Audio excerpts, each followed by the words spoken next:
Parole du jour de Bob et des Bigasses.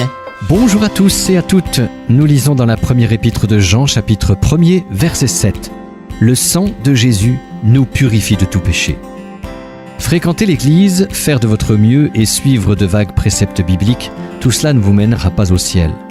Voici le témoignage de ceux qui y sont déjà. À celui qui nous aime, qui nous a délivrés de nos péchés par son sang, et qui a fait de nous un royaume, des sacrificateurs pour Dieu son Père.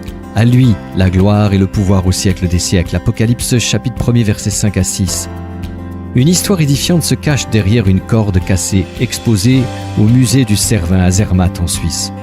Des alpinistes ayant gravi le Cervin s'en étaient servis pour s'encorder dans la descente.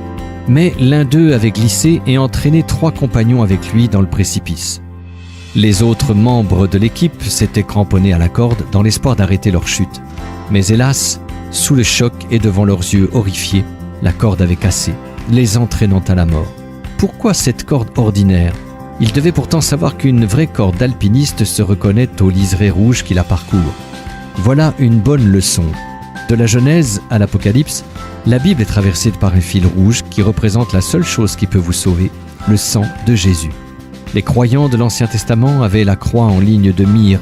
Ceux du Nouveau Testament la voyaient dans le rétroviseur. Si vous croyez en l'œuvre accomplie du Christ, vous êtes acceptés par Dieu et un jour, la porte du ciel s'ouvrira devant vous pour que vous viviez l'éternité avec lui. Et tout se base sur cette vérité, le sang de Jésus nous purifie de tout péché. Rien de plus et rien de moins ne vous fera passer la porte. À très bientôt. Retrouvez Parole du jour en version imprimée sur l'application ou sur paroledujour.com.